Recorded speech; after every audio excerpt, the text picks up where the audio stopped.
সকলকে নমস্কার, আমি কৌশল। আপনাদের সকলের প্রতি আমার একটি মেসেজ যে আপনাদের সন্তানদেরকে ধর্মীয় শিক্ষা দিবেন। কারণ প্রতিনিয়ত আমাদের দেশে কিন্তু লাভ জিহাদের সংখ্যা বাড়তেছে।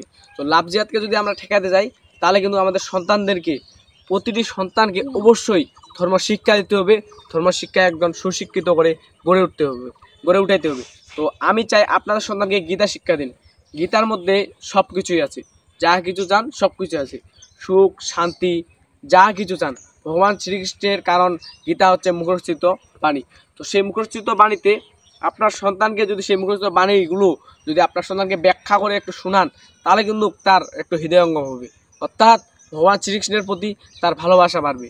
তো সেই ভালোবাসা যদি বাড়াইতে চান, তো কেউ এবং কি সম্মান দিয়ে যদি গীতা সে জানে, গীতা শুনে, এবং আমার সবার প্রতি অনুরোধ, প্রত্যেক বাবা মার প্রতি অনুরোধ, আপনাদের সন্তানকে গীতা শিক্ষা দেবেন। কারণ গীতা ছাড়া উপায় নেই। কলিযুগে গৌরাঙ্গ মহাপ্রভু যে নাম বেরিয়েছেন হরে কৃষ্ণ হরে নাম, সেই নামটিও আপনাদের সন্তানকে জপ করার চেষ্টা করুন। এবং বর্তমানে দেখুন, বর্তমানে কিন্তু প্রতিনিয়ত দেশে লাভ জিহাদের সংখ্যা আসলে অনেক বাড়তেছে।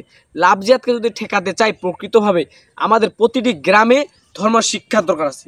সেই ধর্ম শিক্ষা দিতে গেলে আপনাদের বাবা মার প্রতি অনুরোধ, আপনাদের বাবা মার প্রয়োজন। কিন্তু সেই প্রয়োজনের জন্য আপনাদের সন্তানকে অবশ্যই গীতা স্কুলে পাঠাবেন। তো আমি পরিশেষে এটাই বলতে চাই যে আপনাদের সন্তানকে গীতা শিক্ষা দিবেন। কিন্তু একজন যদি সে ধর্ম করে, আসলে সে যেই হোক, ছেলে হোক বা কিংবা মেয়ে হোক, সে ধর্ম করলে বা ধর্ম সম্বন্ধে জ্ঞান যদি থাকে, সে একজন মানুষ হয়ে গড়ে উঠবে। কিন্তু তার মধ্যে একটা মনুষ্যত্ব আসবে। তো আমরা পৃথিবীতে কিন্তু আসছি কিন্তু ধর্ম করার জন্য, আমরা খারাপ কিছু করার জন্য কিন্তু আসিনি। তো আজকে জন্ম হয়েছে, কালকে মৃত্যু হবে। আজকে আমি মনে করেন যে আজকে কথা বলতেছি, কালকে বেঁচে থাকবো কিনা তার কিন্তু ঠিক নেই।